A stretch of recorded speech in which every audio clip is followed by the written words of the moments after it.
Oh, here I was just sitting here talking to myself for about a minute here. Realized I forgot to add myself to the stream. But anyhow, hello everybody. Welcome there. Welcome to chat. Feel free to hop up here. It's an open panel. That I was just saying to talking as I was talking to myself. I was saying I was watching the Voyager, their Year of Hell Part Two or Part One and Two. And I was thinking they could have gotten rid of half these episodes in the season here and made it like a half season arc, and will probably made my enjoyment of it a whole lot better. But but the Voyager is one of those. At first in the beginning, I wasn't sure if I wanted to watch in that, but then it just kind of grew on me. You know, then just be I was like, yeah, because the first few episodes there was just not because it's just that constant arc of oh, are they going to get home? Are they going to get home? No, they wouldn't make a whole series if they're going to get home in that episode. But hey, Aravok Saunders, welcome. Feel free to hop up on the panel if you want. Oh, what? So Voyage is one of your favorites, huh? No, then you'd appreciate it. A couple weeks ago, I for Defensive Thursdays, where I defend bad episodes. There, I had uh, I had Mercer and I think it was No, it wasn't Resolute Germ. Yeah, maybe it was. We did a whole thing on why Threshold wasn't so bad as everybody makes it out to be. Not saying it was a great episode, but I'm just not saying it was the worst that it could be. But which one's your? I bet you. Which part of Voyager was your favorite then? I mean, that's a great, interesting concept there of them going into the Delta, getting lost in the Delta quadrant. But I just don't think they had the best writers for that job. I mean, they could have done a whole lot more with that than what they did. And whoops, I missed the garbage. Oh well, look at that here later. But how's the sound on this here? Because I want to make sure that my sound's good with this new thing.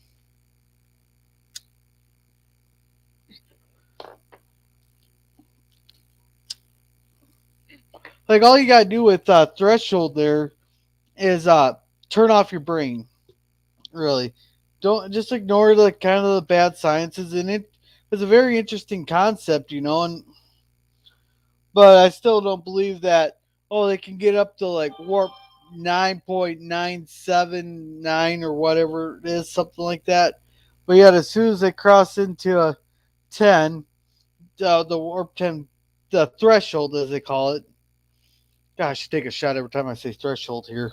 But every time they take a, as soon as they cross the warp, then all of a sudden they're simultaneously around the universe. I would have made it a lot higher than that, or make Voyager lot short. Your favorite Voyage period was once they got to the Borg. See, Scorpion 1 and 2 wasn't good, but then they started using the Borg over and over and over again, and they had to neuter them because just so that Voyager could beat them.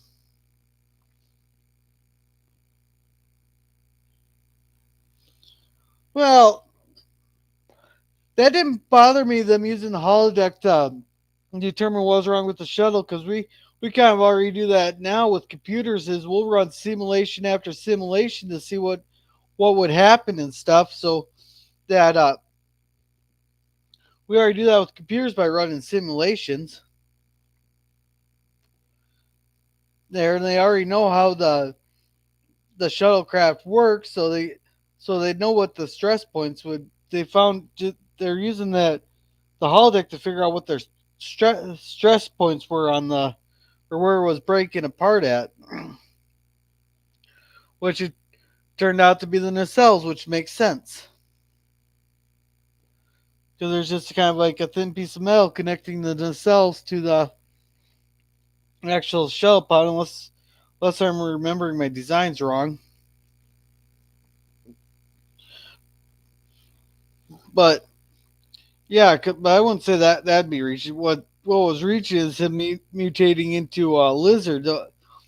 They should have had him just maybe start growing extra limbs and maybe his skin changing and all that, but not turn him into actual lizards. Just make him kind of like when he first started mutating. You also liked how they dealt with the holograms. Are you talking about the holograms that they gave to the Hirogen there, and they Hirogen reprogrammed them to learn as they go? Because that was actually a pretty decent episode. I will give them that. Though I still don't know how the Hirogen managed to keep going if all they do is hunt. Eventually something with species would start getting together to take on the Hirogen into a war. For war, they'd have a full blown war on them, and they'd probably just wipe them out, kind of like in Babylon 5. They did that to um, the the Dilgars. The Dilgar when Unite Earth and all the unaligned worlds there all aligned to take on the Dilgar, and they wiped out the Dilgar, and they just had the one Dilgar left.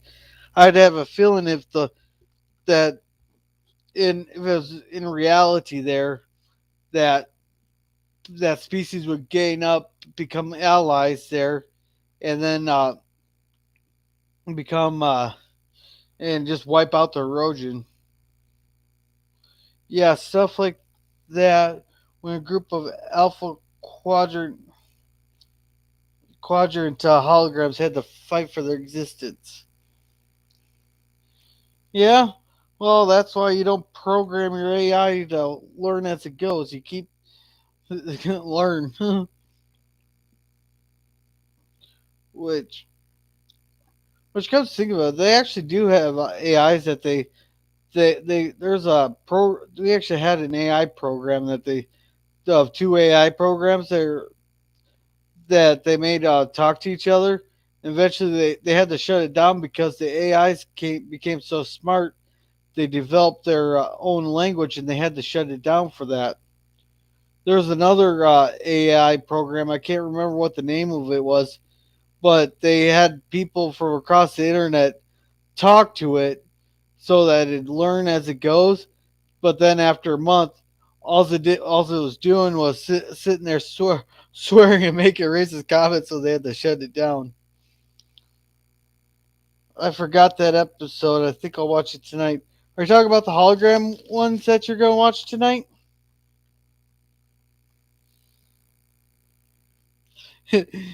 Yeah. Well, I think that was just funny that they had people talk to it on the internet, and also ID was doing was making racist comments and swearing. That's one of the funniest things I've ever heard, and they had to actually shut it down because of that. But no, it sounds like Twitter actually. Maybe they put the AI on Twitter. But I've been thinking of rewatching DS9 here because, but I think I'll skip the first three seasons and go start season 4 because I really do like the Dominion arc.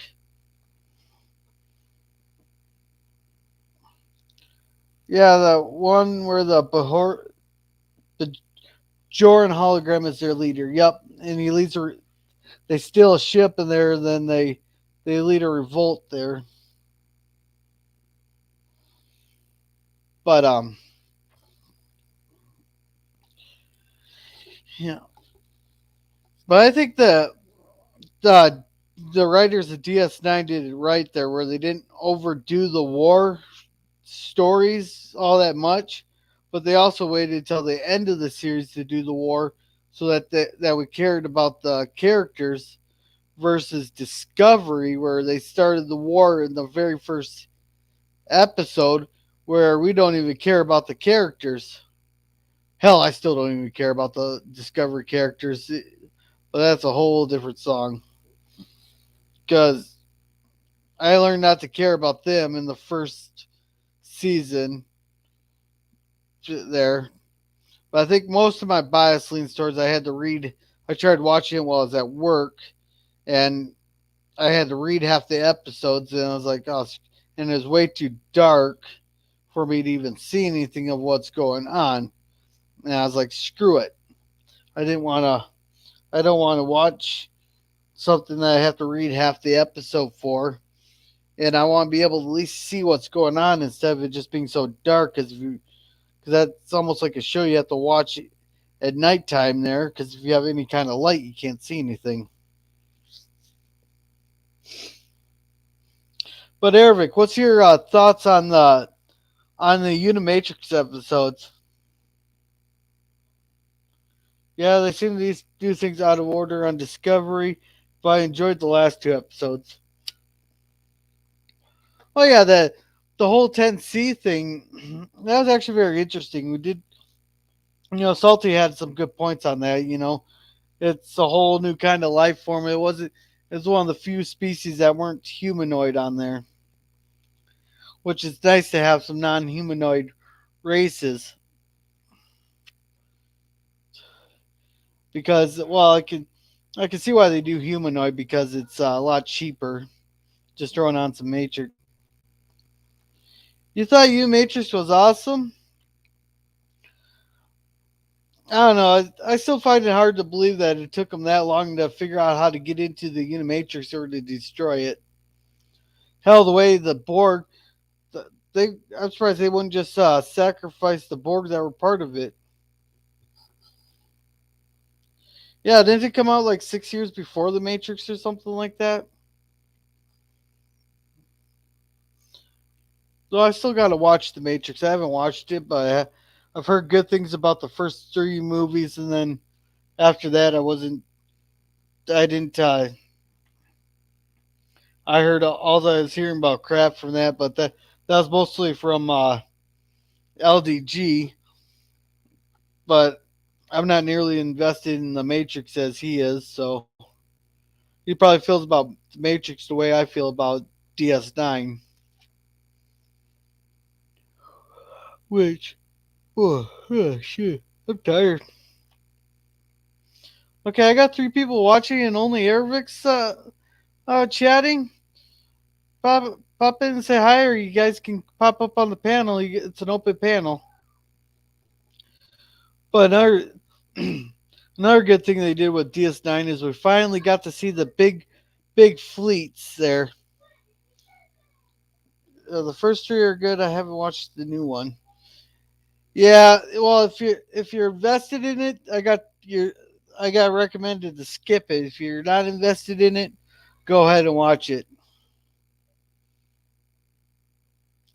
Also, is that like an animated version of the Matrix or something? Because I never even heard of the anime Matrix there. So, but in DS9 there, I really liked how they finally did the big fleets because before that, the most we've probably ever seen on screen for ships was five, and that was in that episode. Picard got tricked into going into the neutral zone there for a planet he, that they claimed that they had. Oh, it's the defector. That's what it was. I was thinking the defector where they had the three Klingon, no, six ships, three Klingons, two two Romulan birds of prey, and the Enterprise. Yeah, those scenes during the Dominion War were epic. Though they could have probably ended the war a lot sooner if they were just given the cure to the founders there a lot earlier. Like the Federation knew that they poisoned the founders, but they could have offered the cure for peace if they were a lot sooner. It could have ended the war a lot sooner.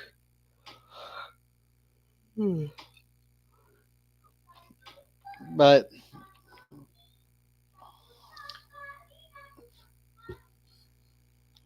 it initiated stories based on the Matrix universe. Some are anime, like some are more CG. They're good though. Okay, I'll have to check that out because I've never even heard of the Animatrix. I've heard of the Matrix movies, but I never heard of the Animatrix. So, well, if you say they're good, I'll check them out. I'll take your word for it.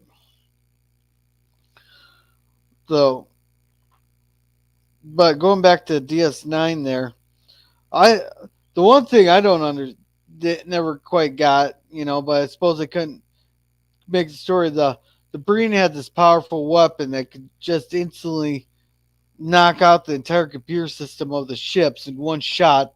They're their energy dampening weapon, but yet they didn't press forward in the advance there into Federation space. They could probably won the war pretty easily if they would just taken the initiative and just started marching into the Federation and Klingon space because, well, not Klingons, but they could have taken out a lot of Romulan ships and a lot of Federation ships, and it probably brought the Federation to the table.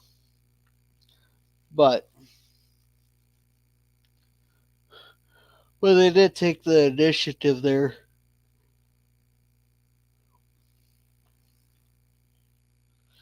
So I should watch the first Matrix movie, then the Animatrix, or should I watch all three movies, then the Animatrix? Because that can make a lot of difference there. Oh. Ooh. I always wondered where the Vulcans and Endurance were. Oh, the Vulcans were in the war. They had their own ships because we got that episode "Take Me Out to the Hollow Suite" that had an all Vulcan ship. And I'm pretty sure there was Andorians serving along them. You just didn't see them. But the real question would be is where was the Organians? Because the Organians hated war, and they stopped the Klingons and the Federation from going to war. But where were they during the Dominion War? Did they just not give a crap or what? Or how come Q didn't try to stop the war? Can't tell me that Q could have stopped the war. Well, at least the first movie. Yeah, but it was a star. Yeah, but that's because the Vulcans and the Andorians are part of Starfleet. They operate on Starfleet ships, but they do also have their own private ships also. But there's a lot of Vulcans, a lot of Andorian. Yeah, but just because, but the Vulcans have private ships, but there's a lot of them that served in Starfleet there, and were on their own ships and all that, or spread out. Because we've seen, heck, we've even seen the Vulcan was commanding the what was Cisco's ship, the Sutherland, I think. No, not the Sutherland was Cisco's ship during Wolf 359 that had a Vulcan captain. There was all Vulcan ships. There's all Vulcan star bases because Cisco made a reference that there's a Vulcan starbase about 50 light years away if he didn't trust their engineers to fix their ship. Just because we don't see them doesn't mean that they're not there. It's like the way Earth isn't part of the Feder. Well, Earth. Oh, you're talking season 4 there. Well, otherwise, Earth. Seasons 1 through 3, the Earth was the capital of the Federation, but Earth broke away during the burn. Wait, that was season. They broke away in season 3 because the burn happened in season 3, which was one of the explanation we got for the burn was the stupidest thing there, having a Kelpian sit there throw a tantrum in a nursery, like Like that'd be like my kid going into the middle of an oil field there, and started screaming, and all of a sudden all the cars simultaneously on Earth just exploded that were running. That's like the stupidest thing they could. That's one of the stupidest things I've heard. Oh, shoot, shoot, yeah. Well, that's the analogy I'm going to use because that's the exact same thing there.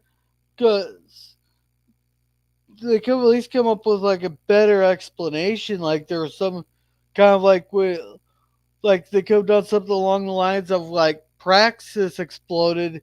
When the Praxis exploded, it sent that shockwave that expanded across the galaxy. There, they could have done something like that, and that caused all the dilithium to go inert or something. That would have been a lot better explanation. They would have done something along the lines of Praxis. Yeah, they had not only. Did you ever notice that did look like a CBS logo? I, I was looking at it, and I was like, huh, that looks like a CBS logo. That's almost something that Lord Dex would do when Lord Dex would because when Lower Decks was coming on there, they had that when they had that evil computer there. They had a blatant CBS logo on there. I laughed so hard at that.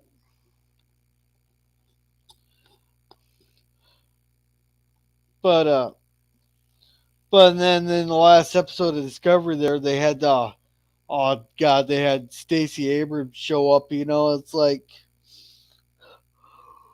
and well, the thing that but the LOL the I yeah, but with Stacey Abrams there, I seen quite a few tweets because people were kind of complaining Stacey Abrams was the one they picked to be the president of the federation. Like that's not a controversial statement, right? When she's running for office, but people were like going, "Oh, you're just mad it's a black woman." I was like, or it's a woman, or it's. I was like, no, it's not because she's black. It's not because it's a woman. Or it's not because it's because it's Stacey Abrams, and personally, a lot of people get annoyed by her. That's the whole reason we didn't. That's at least that's my hide the ring. What ring are we supposed to be hiding there, Ervik? I'm not quite sure what you're getting at on that one,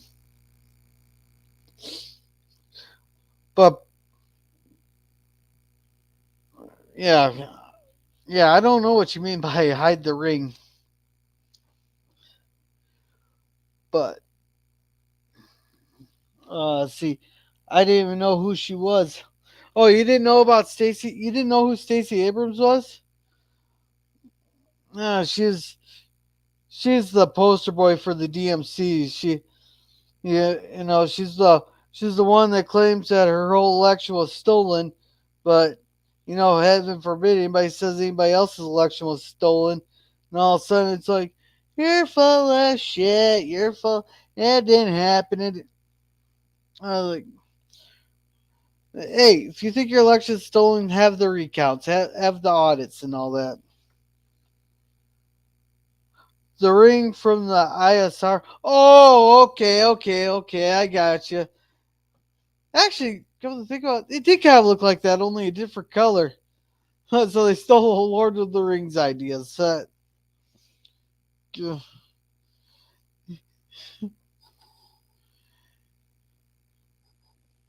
Yeah, but sometimes this stuff's hard to avoid too. Too, especially when it just starts mixing in with the culture and all that other stuff. But yeah, I'll get off that topic there. There. What do you want to talk about then? What's something else I can ramble on about? Because frankly, I'm not sure what I was going to talk about. I was hoping like Mercer or John DeMarco or that would come up and talk to me, but they must be busy tonight. I know Mike Shiver was busy. That's why he's not up here with me.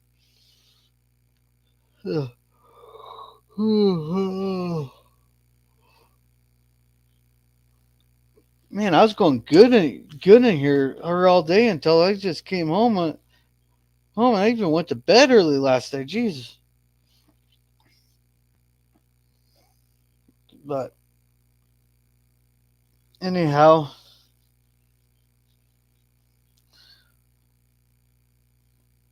I've been rambling on here for about half an hour and all that. I know there's the virtual pub on Salty Trekkers channel here. Uh, Arabic, I'm not sure if you have a channel there, but if Arabic has but if you guys want, if he does have a channel, go check him out. John DeMarco did a really good video today. He showed all the times he said live long and prosper in the things there. Uh,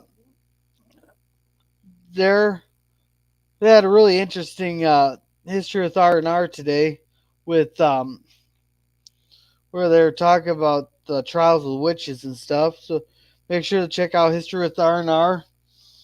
I also do karaoke every Saturday night on Rambling Canucks channel. I'll be doing so. I think I'm gonna end it there. I'm gonna go take a nap here before the virtual pub. So you guys all have a good night, and thank you for joining. And remember to be a gorilla.